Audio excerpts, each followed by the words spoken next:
Hello, and welcome to the FitnessGram Flex with special guest, Braydon Preston, physical education teacher and FitnessGram ambassador.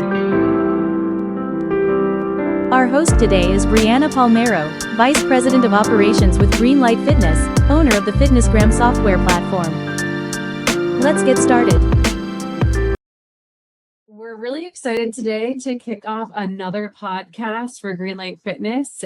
We have Braydon Preston here with us. He is entering his 4th year of physical education teaching out in Nye County in Nevada. And, just has quite a few years of physical education now under his belt. Passionate about all things fitness, and I'll definitely ask you to expand on that.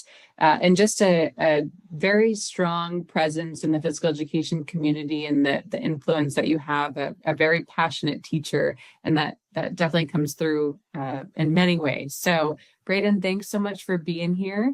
We really appreciate it. You're welcome. So I guess just start by kind of asking maybe what caused you to have interest in physical education teaching or have interest in fitness? I know you said you're pretty passionate about it. It just all kind of started when I was young. I just played sports my entire life, and then I went off to college and played football and kind of got hurt, but then I still stuck with it and was I went to the University of Wyoming and I became a student athletic trainer, and I was with the football team, and so I just kind of like stuck with sports the entire time. And then that just became my passion of being with fitness and sports like that, helping athletes and creating that nutrition mindset and stuff like that. So that's great. And that's something you were saying you've carried into your personal life too. So not only you're kind of walking the walk right now too. Yeah, I'm kind of walking the walk, and I go to the gym every single day. I love working out. I love going for runs. I've lost 60 pounds in almost a year, so I'm pretty passionate. Thank you. I'm pretty passionate about it. So that's awesome. Do you feel like that passion, do you feel like it just kind of bleeds into your day to day? I'm sure it's hard to kind of ignore that, which is a good thing. Yeah, I think it really does with my day-to-day stuff. I just want the future generation to be healthy, right? And you always see those facts about like our generation and like people being obese, and it's becoming over that 50% mark. And it just sucks. And I mean, it comes all down to nutrition as well and what they're feeding the kids in the school. So it doesn't help that way either. So just take baby steps, so one step at a time.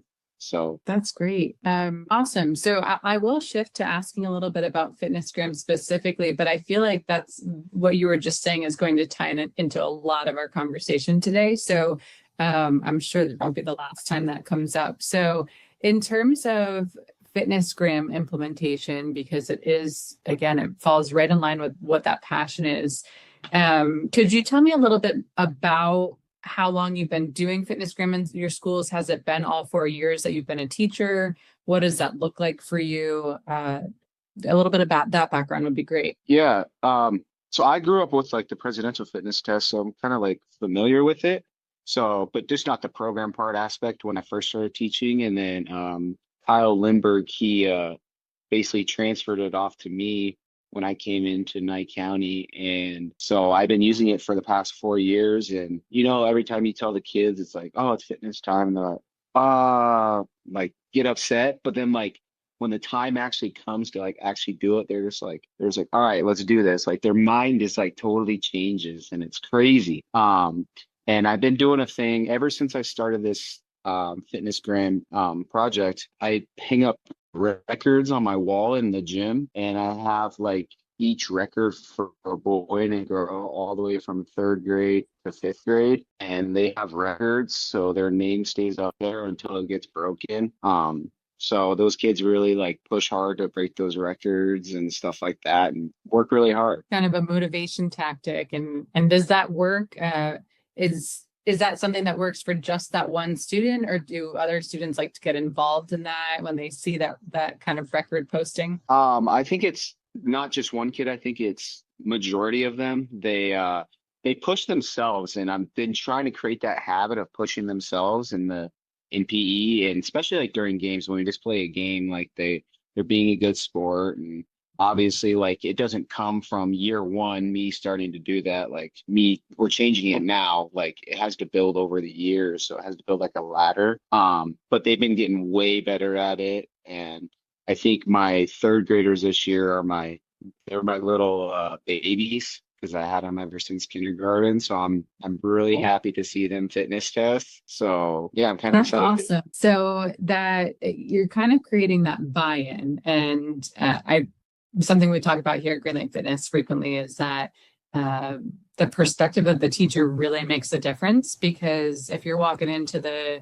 gymnasium or the classroom and guys, we have to do fitness assessment again today, and to your point, the student's natural reaction, except for those that are super competitive or may have done it before, typically you might get a little bit of a pushback or a negative response. So is there any other ways that you feel like you've created that momentum in addition to motivation, or kind of just how you approach it and how you try and make it seem like something that's valuable and worth their time? Yeah. So basically I do like a fitness unit before I fitness test. So I don't tell them when I'm fitness testing, but I'll like do a fitness unit right before it.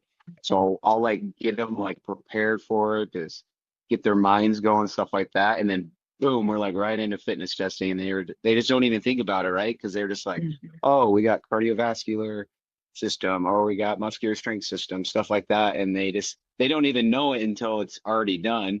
And I'm like, all right, we're done fitness testing. We can play a game now, you know? And so they just like their minds just totally change after when I go into that unit, and they just like cycle through it. It's crazy. I kind of do like I don't know if you ever heard of like a HYROX. I kind of do like a miniature HYROX with them. And so instead of like running a lap and then doing an exercise, I have them like run like 4 laps with their partner, and then they do the exercise, and then they do a different exercise, and they do like 4 different exercises, and then they run 4 more laps, and then they're done, and then we'll play a game after. But yeah. Oh, cool. I like that. I actually haven't heard that term before, but that's great. Yeah, High Rocks is more like it's kind of like CrossFit, I would say, but it's more athletic ability. Okay. And you kind of like you do it with a partner, so they like push each other. So like, hey, if we're doing bunny hops in a hoop, like, hey, come on, you got 10 more. Let's go, let's go, let's go. So yeah. Do you feel like that pairing in a group or just even partners tends to help students that may not love the idea of being physically active? Do you feel like it kind of pushes mentally and physically? Yeah, I feel like it does 100%. Even like if a kid doesn't have a partner, and most of the time it's that kid that is always quiet, doesn't like physical activity, stuff like that. And I'll jump in and do it with them, and they'll be like, "Oh, Mr. Preston's doing it, so why can't we?" And I'll push that kid like 100%, and he'll finish every single rep, every single thing that we do and stuff like that. So I love it. That's awesome.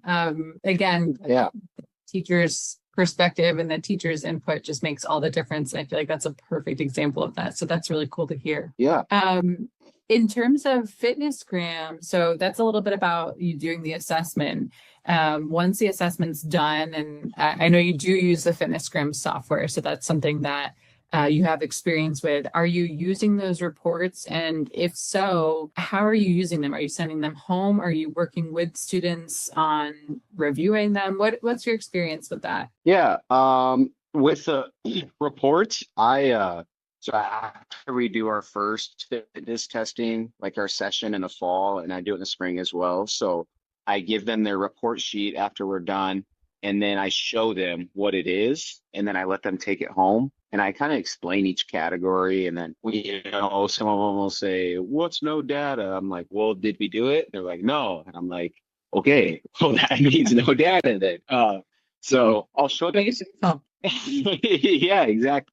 So I'll show them a report, and then I have this sheet or this goal sheet for the pacer test, and it's like obviously like dummy down to like a third grader would be filling in the blanks, fourth grader would be filling out sentences, and then fifth grader would be writing their own sentences. So they're also working on writing as well in my class. Oh, And they like kind of restate what they got in the pacer test in the fall, and then they set a goal for the spring to what to beat. And I hold them to that standard. Like, if you don't beat this, like, you're gonna have to redo it. And when we do makeups, you have to redo it. And I'm sorry, like, I'm holding you to a high standard, and this is your goal. And and I always tell them, like, if I got 75, would my goal be to get 100? And they'll be like, no. And I'll be like, okay, so what do you think is a good goal? And they'll be like, mhm. 10 or less. And I'm like, okay, that's a good goal. So let's set those goals. So, I love it. And then what are you doing in between that time to help them achieve that? Or are you referencing back? Because I'm sure everything you do in a way obviously ties back to fitness, whether directly or indirectly, but are you referencing those goals throughout the year since you're holding them to that standard? yeah. And so my class is kind of set up. I have like calisthenic warm-ups. So they're in lines and they do their calisthenic warm-ups, high knees, stuff like that. And then they do a cardio activity after. So they'll play like rock, paper, scissors, shoot, and the loser has to do run down and back. And then, or some days I'll switch it where they have to do 5 burpees, or switch it where they have to skip down and back, or do push-ups or sit-ups, stuff like that. My little ones, I just do laps with them. They'll run for 1 minute during the song. And then we'll jump right into like our skills aspect. But my skill aspects are like we're constantly moving. We're not just like staying in one position. So our skills are constantly moving, and then we'll hop into a game after that. So That's awesome. And then for students that, maybe reaching those goals feels a little more intimidating, or maybe they didn't reach that goal that first time, how are you approaching those conversations? Because obviously every student will view fitness and view FitnessGram differently. So how do you approach, I know we talked a good bit about motivation, but how do you approach students that may feel a little bit discouraged when it comes to physical activity and fitness and their goals? I kind of just like show their past scores. So I'll be like, hey, here's your score from the past. And what was the conversation we had in the fall about what you had to get? And they said 10 or more, or 10 or less, sorry.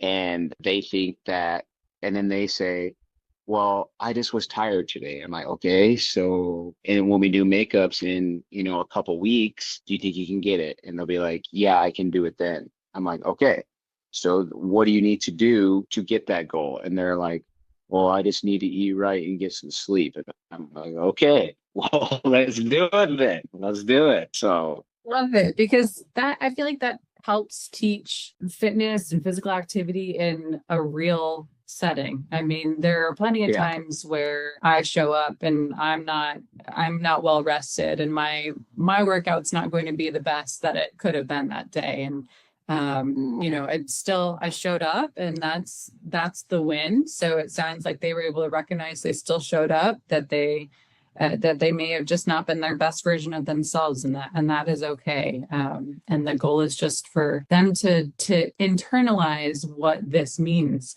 rather than it's not always about getting that exact score. It's more so about recognizing where you are and what could be different. Yeah, exactly. And I keep them like they don't have to get the like exact number. Like they have to get 85 right on the dot for the pacer test. Like I hold them like 2 or 3 less as well. So it's not like you got to be perfect.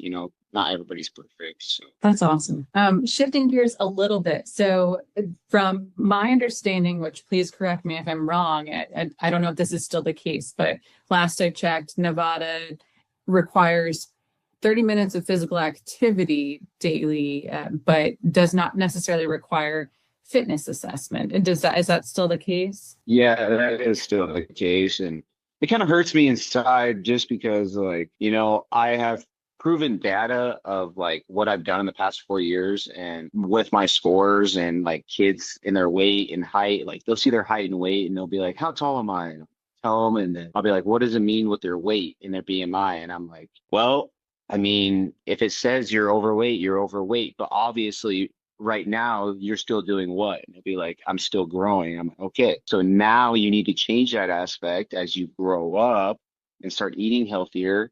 So that way you don't become, 18, 19 years old and you're overweight and struggling to, barely walk, I guess. So Mhm. So in terms of the kind of bringing this, you're saying you have the data, which is great. That is the goal of FitnessGram, is to be able to empower you to have those conversations and be able to make decisions. Is that something that obviously we all wish we could change that at the state level, but at your district level or even your school level, is that something that you're having conversations with your admins and showing maybe a little bit more of those aggregate reports, having conversations? How are you approaching the importance of FitnessGram? I know you are part of the NFL Play 60 FitnessGram project, so you have a little bit of an extra buy-in. There's some other programming that's involved, but what do those conversations look like with your administration? yeah, I would say my administration, they're like 100% supporting it, like everything. And my principal is awesome. He loves fitness too. He runs like 5 miles every single morning. Uh, but he likes to be athletic and stuff like that. But it's just a totally different story going to the higher ups. I would say the past 4 years I did in service, like held my own in service for PE, because when I first showed up, there wasn't that. I mean, as a new teacher, I was going to science and math classes during PD days. I'm like, I don't teach those. Why am I here? So, uh, so I basically just found the head person at the time 4 years ago that was in charge of all the curriculum, and had got PD for PE. And I got a certificate from the school district by that. Like holding PE curriculum. I invited NFL Play 60 out here to try to get the teachers on board. And it's just hard because I think I have more of the advantage because my principal allows me to be inside at the gym, because I created a schedule to where I can have all the kids inside in the gym and still have lunch as well. So, but the other schools, they have to teach in like a classroom I'm sitting in right now. They have to teach outside. So yeah, so it's kind of hard, and I've tried to explain that to the higher ups in the district level, and I don't know, they just don't want to be on board, I guess. So Can you expand on that a little bit, just because every school system and every district's totally different? So when you're saying that they have to teach in a classroom or outside, is that just because of the school setup? Is that because of the schedule, like you said? What influences that? yeah, I think the space, like I would say the schedule of the we call it the multi-purpose room, not the gymnasium. Um, that like they have lunch at a certain time from this time to this time, and then there's other class, or they have PE classes during that time. But I specifically set up my schedule where I have my prep, lunch, and my what's it called, duty in the middle. So it's like, you have all that time while they're eating lunch, and then I can go after they're done with lunch. I have a class come in and right back to it. So it's like, I don't know. I mean, I kind of helped out the other like teachers, asked them if they wanted my schedule, and they're just Yeah. like, no, I'm perfectly fine. I'm like, all right. Hey, maybe they like that time outside. I mean, getting outside is good too. But just to clarify, so multi-purpose room, is the gymnasium being used for lunch period? Yeah, which is which is crazy to me because I come from Wyoming, which is like there's a gym and then there's like a cafeteria. So it's like Yeah. totally different. I mean, obviously in Wyoming it snows, and here it doesn't snow. So But it does get hot. Yeah. I'm assuming for Nye County area. I only know certain areas of Nevada, but I'm assuming it gets pretty warm. Oh yeah, it was like 104 yesterday. It's supposed to be 105 today. So Yeah.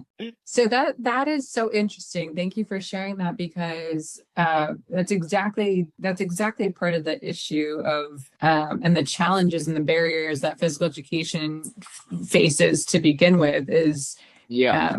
it could be something like you don't even have the space set for your classroom. So how can we I'm glad that at the state level there is some sort of requirement to get your kids moving, but Mhm. also there may not be the space to get to meet that requirement. I mean, obviously you can be creative but that puts it back on the teacher to figure out that space. So that's really interesting. And another perspective as to, of course, fitness assessment is important, and we're obviously big believers in that, but even just having that space to getting your kids moving, let alone completing certain assessments is a challenge in certain states, certain districts. No, for sure. And it's like, you take your equipment outside. This is like, I always want to keep my stuff nice, right? So I always tell the kids, like, hey, if you're going to use my equipment, you treat it nice and respectfully, and you get to use my equipment. So, but if I take my equipment outside and it's just going to get destroyed because of the concrete, and if it wind picks up randomly, it just destroys the net, stuff like that. So it's like, what, like, this is like, I don't know what's going through the brain of not doing two different multi-purposes room. Yeah, and for those that may not be super familiar with the physical education space, it sounds like, oh, that's unfortunate.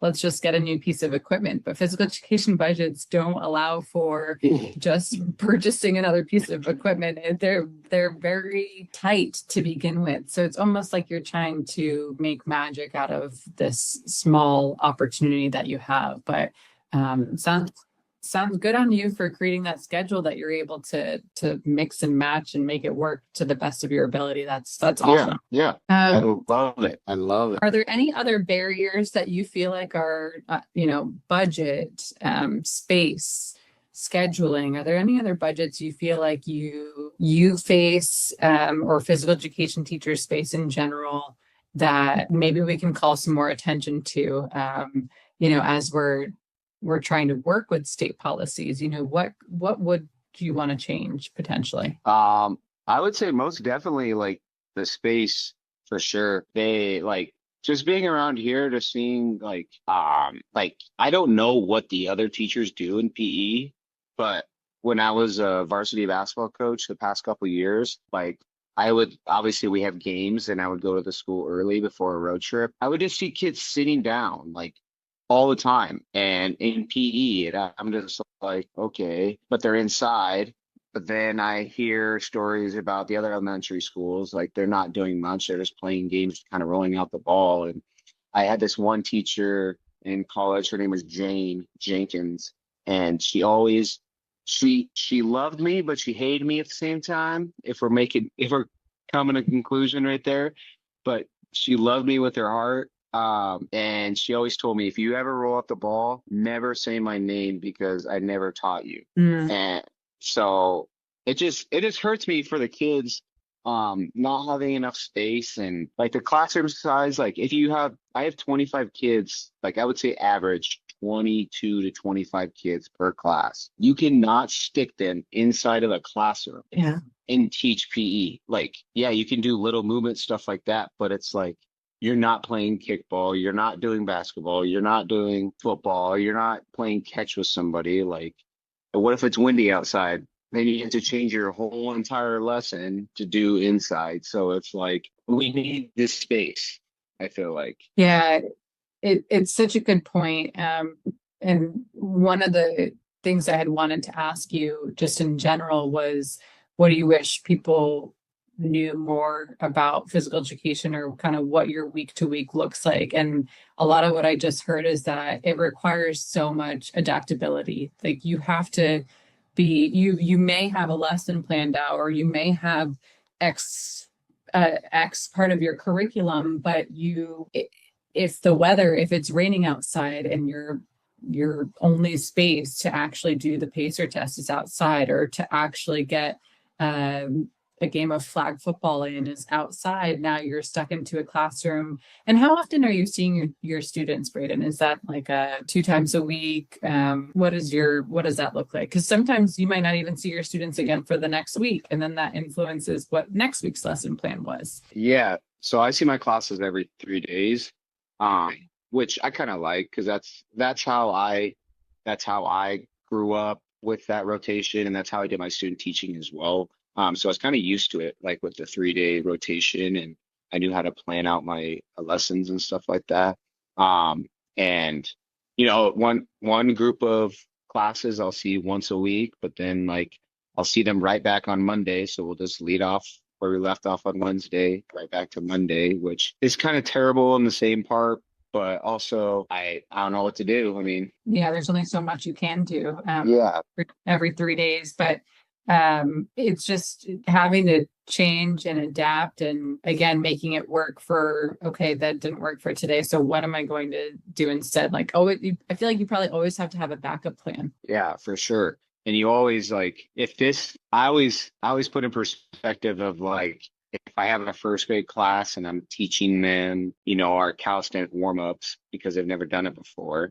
So if it didn't work for this class, all right, so Tuesday I'm gonna switch it up to this. Okay, if it doesn't work for Tuesday's class, I'm gonna switch it up with Wednesday. So by the time it's Wednesday, you have it perfect, and then you're like, all right, now I got to go back and do it with my Monday and Tuesday classes. So, That's a good point.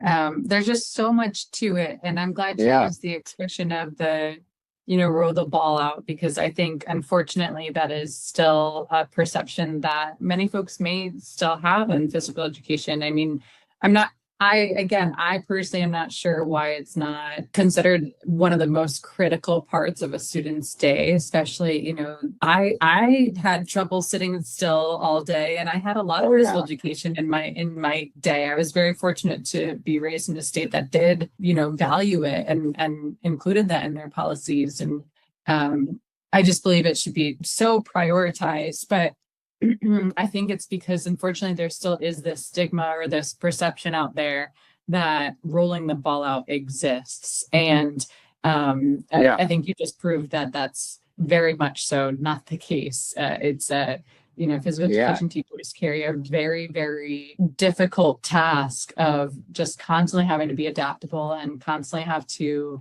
motivate, engage, teach. You're still educating in many different ways, not only physically and the physical literacy, but they're also learning how to write in your classroom. I mean, that is such a wide range of yeah. things. So, is there anything else you want to highlight about what you do day to day or week to week? I don't know. I guess I don't know. My kids, they love me. I guess they always put a smile on my face, and Love it.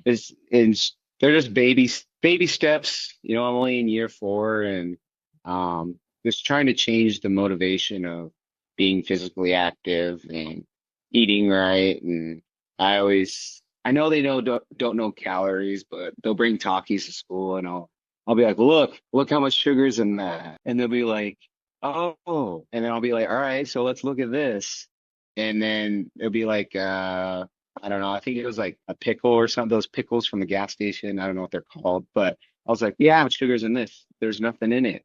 So if you compare the two, like you're eating too much sugar right now. So like I try to help them out a little bit here and there, but they've been getting better, and baby steps is what it is. And I always think of a ladder. You're climbing the ladder. You got to do one step at a time. I love it. That's awesome. Another just key point that you may be the first person having that conversation with some of these students that Mm, if they may have not known how to read a label. And again, when they're young, is that the first thing that they should be taught? But to at least have that conversation and open their eyes yeah, to a world that they may not be aware of. I think that's another misconception too, is that people, they should be able to make their own decisions, and absolutely they should. But do they have the foundation to make those decisions? And that's so key. for sure. And I tell them like after, like when we do our reports at the end in the spring, so I kind of like put like a little packet together. So I put their fall, and we just compare everything. We'll like literally have a full day of comparing everything. Well, awesome, Braydon. That's I want to be considerate of your time. I know you're about to hop to your first class of the day, so thank you so much for your time, and looking forward to sharing a lot of these messages that you shared with me today. Yeah, you're welcome. Thanks for having me. I appreciate it.